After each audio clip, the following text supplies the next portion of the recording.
Hi there, my name is Steve Earhart, and as always, this is the Unagi Observer. Thank you so much for stopping by.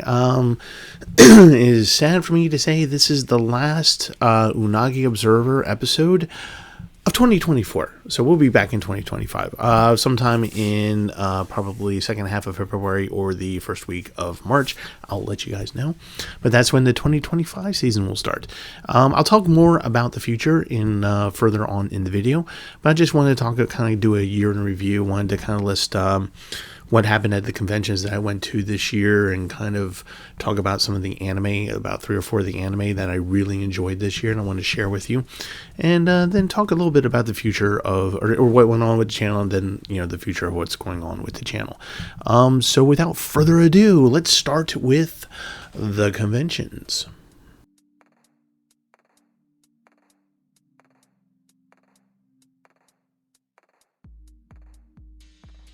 So let's start off with Gen Con 2024. This happened over the summer in August.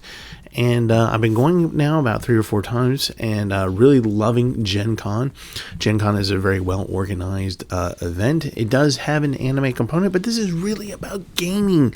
It's about board games, card games, all sorts of types of games. And, you can find self-published books and fantasy and all these wonderful things at Gen Con. It's a wonderful cornucopia of gaming. So whatever it is that you're into, if you like card games, if you like board games, if you like strategy games, whatever type of games that you might want to play, this showcases a lot of it.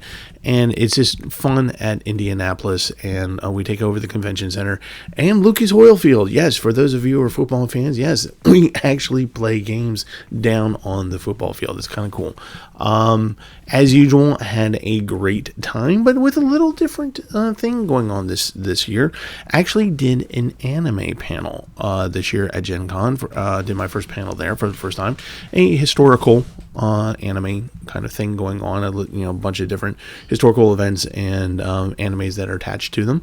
And it was fine. It was fun. I'm hoping to do it again in 2025. So yes, I'll be going back again to Gen Con in 2025, and who knows what panel I will come up with for that. So we shall see. So yeah, I had a great time at Gen Con. As I always say, very organized event. Always enjoy going. If you haven't gone to Gen Con, make the trip out there. It's actually quite fun. So the second convention of the year was actually OnCon 11. Yes, we have done 11 of these now. Originally, OnCon was created back during pandemic when all the actual in-person conventions shut down. Otaku tried to do an online convention to satisfy their people, and we felt we could do it a little bit better. So Brent Newhall over at Anime Archaeology decided to host OnCon, the free online convention. It's basically a day's worth of panels, and so we bring in a whole bunch of different people. Brent, myself, the Otaku Brain Trust comes in and does their things, and we talk about a wide variety of subjects. Sometimes the OnCon's a theme, sometimes it's just, hey, whatever we want to talk about. So OnCon 11 was kind of, hey, whatever we want to talk about. And I had, as always, a good time. Always am there with Brent whenever we host these. And we've kind of gotten to the point where we host it on the Twitch and then put it over on the YouTube for people to watch. So if you're interested in seeing this past OnCon 11, we will put that down below, the link down below for that. And we will let you know when the next OnCon is going to happen. It's, like I say, it's a free event. All you have to do is log on. That's all you got to do. You don't even have to pay for anything. It's awesome. So hopefully see you at OnCon 12, whenever that may be. All right, Anime USA. This is a new one for me. So in October, the third and most recent convention I went to was Anime USA down in Northern Virginia, and I had a really great time. It's a much smaller anime convention. It's not as large as Otakon by any stretch of the imagination, much larger than Animore, but it kind of hits that sweet spot of like enough people there to feel like a full convention, but not enough to feel overwhelmed by anything. So it's not like you're jam-packed in anything or anything like that. It was a fun experience for me. Again, very well organized. Completely enjoyed that. You could see kind of two different tracks of panels, education panels, and then, your regular, here's the anime stuff. And, that was kind of fun. Dealer's room was nice and easy and well organized. The artist alley was pretty amazing. The location of it is really kind of quite nice. It's in a really nice hotel, unique hotel. The hotel's vertical, and what I mean by that is, like, instead of like having to go around like blocks worth of stuff, you actually go up and down. If you watch the review video that I did for that, you'll know what I mean. Again, a lot of cosplay, but it seemed to be a lot of Genshin cosplay for some reason. So anyway, I had a really nice time. Staff was really nice. People were really nice. Very, very friendly. I enjoyed it very, very much. And I did like 3 panels. 3 at this. I haven't done that since Animore back in 2019, I think. And so, that many panels at once in one convention. And they were pretty well received, I think. I did one about the Shigeru Mizuki, creator of Kitaro. That was a fun little one. People seemed to be interested in that. Did my Yamato panel that was supposed to be on Con 9 or 10, but for some reason YouTube was being really wonky and wouldn't let it upload. So I was able to do it in person, and I was surprised by the reactions I got, and particularly the guy who was drunk and fell asleep in front of me. No, the rest of the crowd was pretty cool and kind of into the subject. And the last one that I did, which seemed to resonate with a lot of people, which hard to imagine that it wouldn't, was the Cowboy Bebop OST 1, talking about that particular album from Cowboy Bebop, the first one, the iconic one, and talking about that and how Yoko Kanno put that all together. Had really nice crowd participation in it. And one of the things that is nice is I actually did that for OnCon, but because it's YouTube, I couldn't play any music. So now that I did it in person, I was able to play music and stuff, and that just added a whole nother dimension to the panel, and it just really worked. And so I was really, really, really happy with that panel. So a lot of fun I had on at Anime USA. Looking forward to going back again, and probably going to do 3 panels there too as well. It just seems to work, I guess. So yeah, if you haven't been to Anime USA, it's in Northern Virginia. Really easy, very accessible to get there. Plenty of food options around if you don't mind walking a couple blocks. And yeah, it's a lot of fun. Yeah, so if you're going to go in 2025, maybe I'll see you there.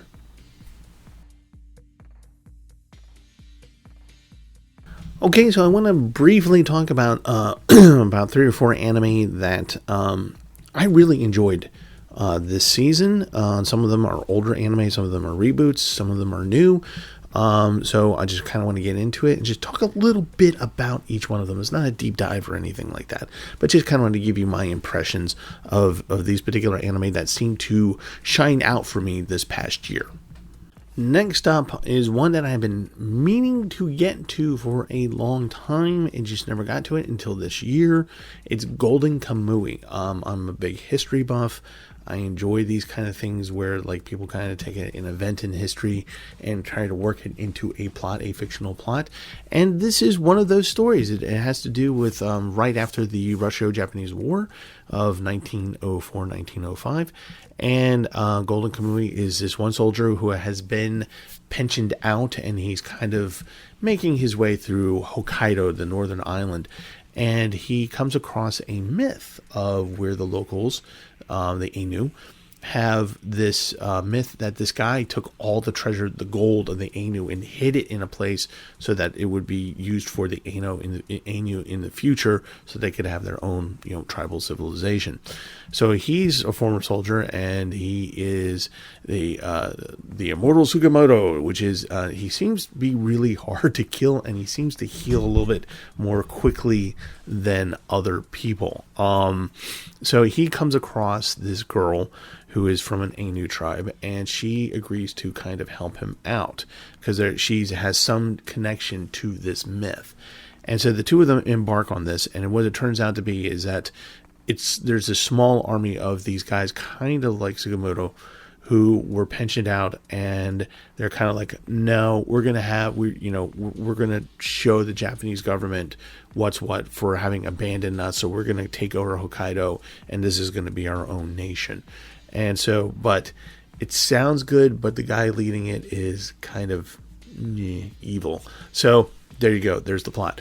For you history buffs, there's some very good, accurate information. There's some good, accurate uniforms, weapons, things like that. Not 100% by any stretch of the imagination, but very close to it. So it's just kind of nice to see an anime that takes a little bit of effort in trying to get some of the historical stuff right. So yeah. Other than that, it is actually a great action kind of anime. So if you want to have a nice little adultish shonen, there you go.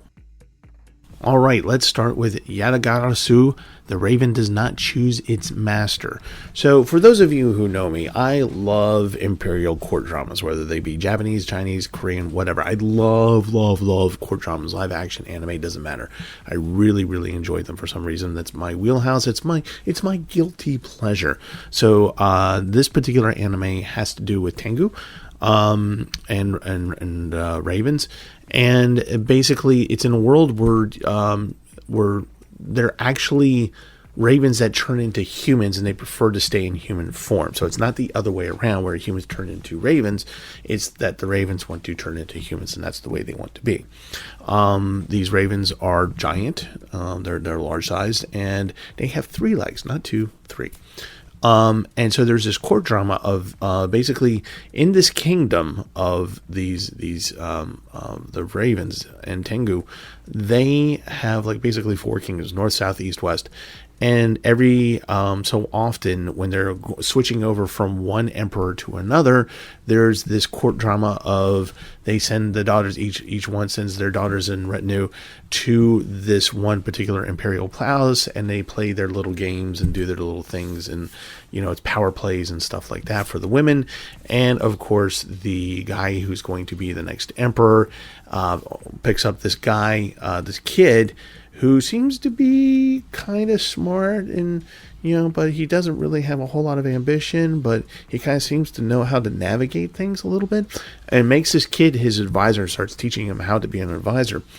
And again, it's all about court drama. It's not like any really big impending war or anything like that, or at least I haven't gotten to that point in the series yet. So if you want like a fantastical, fantasy, mystical court drama kind of thing, Yatagarasu, The Raven Does Not Choose Its Master. Give it a try. So shortly after Anime USA, I was hanging out with Brent, and he goes, "Hey, there's this anime that I think might be in your wheelhouse. It's kind of oddball. You like oddball stuff. Why don't you give this a try? I kind of like it too." And it's Dandadan. So it is wonderful, fast-paced shonen fantasy / science fiction thing anime that comes at you like really fast-paced. It reminds me a lot in terms of animation of Fooly Cooly. In other words, that the animation is really kind of crisp and clear and seems to be new, has that new feel to it, and that Fooly Cooly had when it first came out. And it just goes from point just from the get-go. It just goes.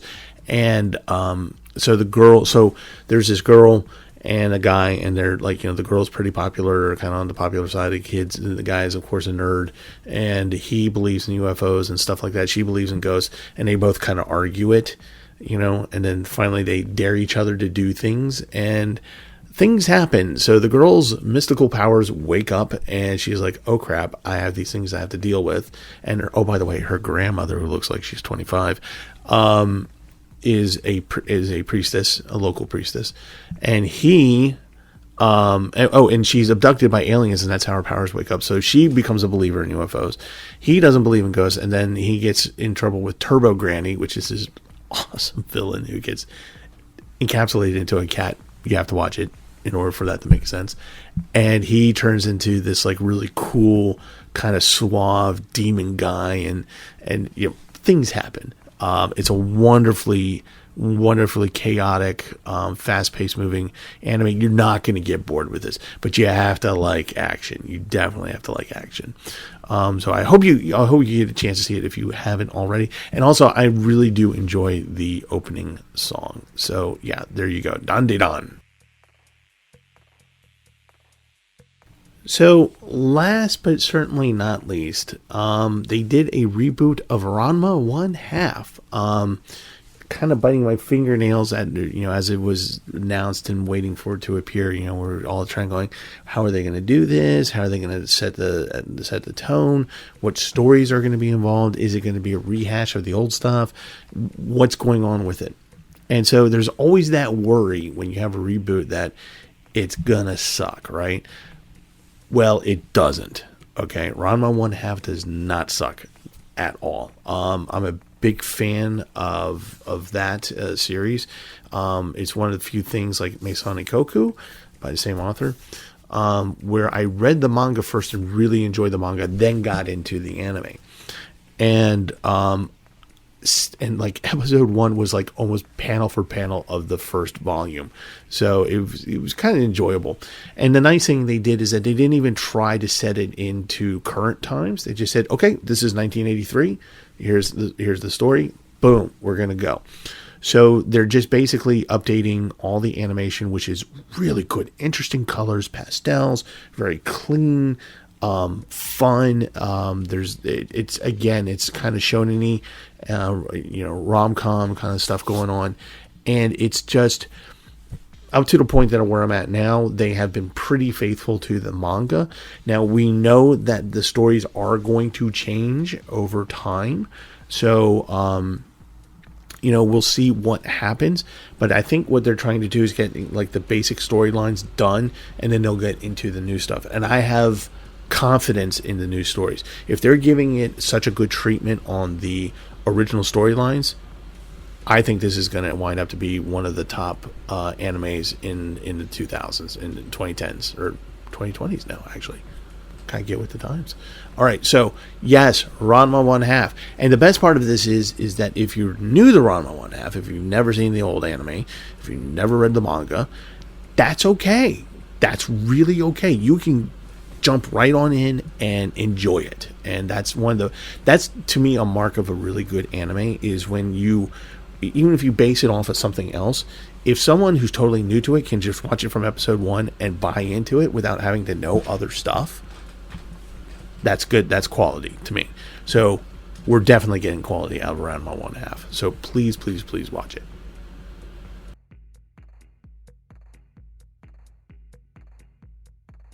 So I'm kind of happy with the channel this year. There's some things we didn't get to, but overall I'm kind of happy with what happened with the channel. There seemed to be an increase in subscribers. There seemed to be an increase in views, and that's always a good thing. As you all know, I don't make any money off of this. This is a labor of love. So, but these kind of numbers help me gauge kind of what to do in the future. And we seem to do pretty well this time around, and more videos were more popular than not. And I had a very few that were like really stinkers, because there's a couple of stinkers in there.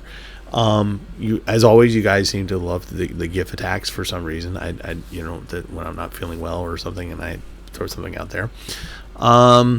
So I think we're going to keep with the overall formula, so to speak. I think we're going to talk a little bit more about a broader range of subjects in the next season. I do want to bring in more science fiction books and movies. I want to talk a little bit more about that. Anime is still going to be the main focus, but I think I want to talk about those things as well. Which leads me to, if you have any thoughts or ideas for like an overall theme for next season. This season was Cyberpunk, which we're not quite done with. The season before that, I believe, was Kaiju. So if you have any ideas as to what you want to do for the channel, that will be awesome. Just put them down below. And I'm thinking a little bit more historical, maybe. I don't know. Maybe if there's a particular, maybe we can do more fantasy. Maybe in terms of anime, fantasy we can do. Like I said, historical fantasy. Maybe mecha, something like that. Maybe give me a genre. Give me even a subgenre. And if you guys really have a yen for a particular one, please let me know, and we'll figure it out, and I'll announce it in February what we're going to be doing. But till then, keep giving me ideas, please, and thank you. So let's go into the future of the channel.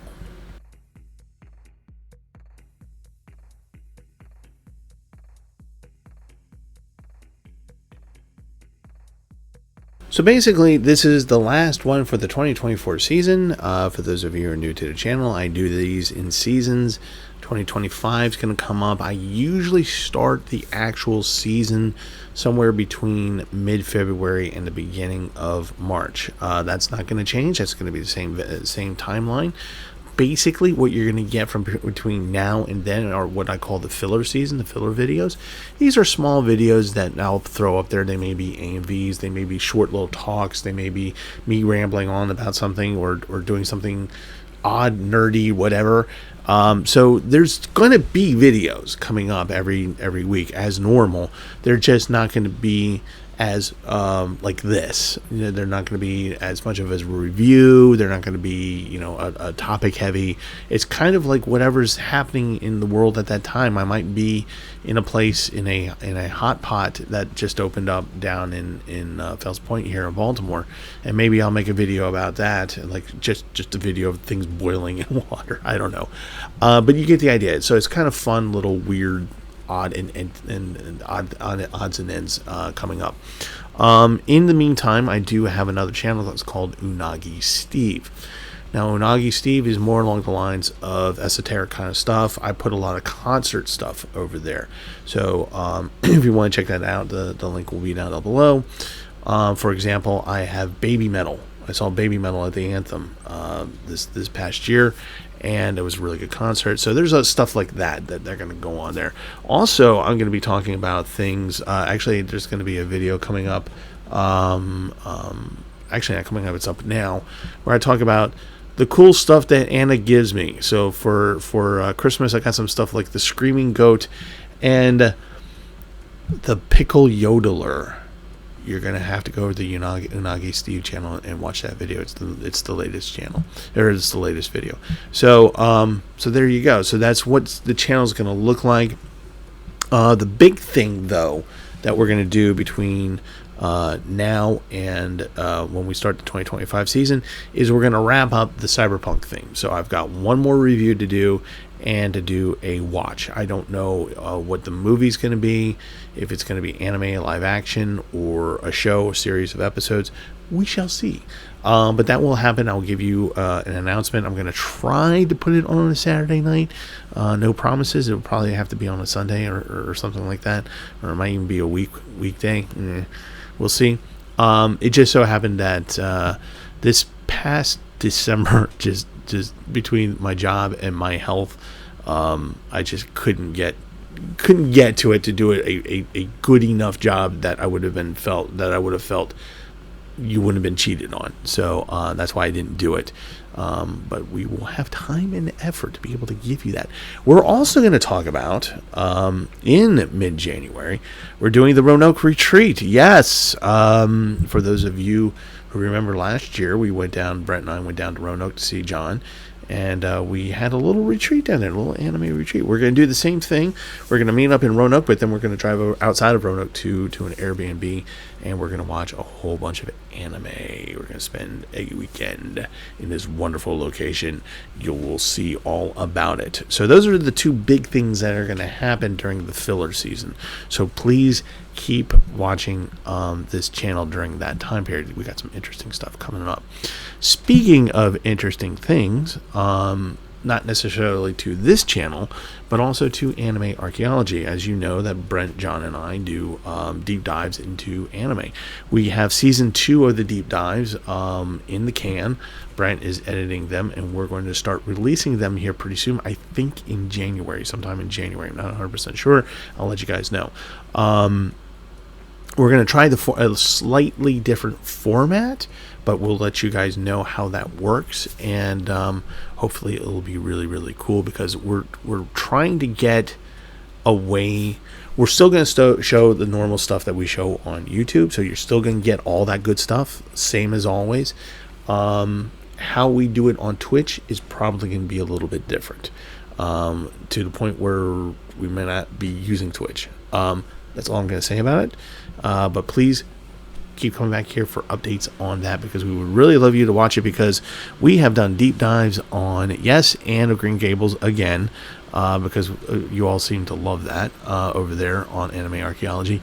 Ghost in the Shell, Evangelion, Princess Tutu. So yes, check that stuff out over at Anime Archaeology. Again, I will be uploading links to that as they happen.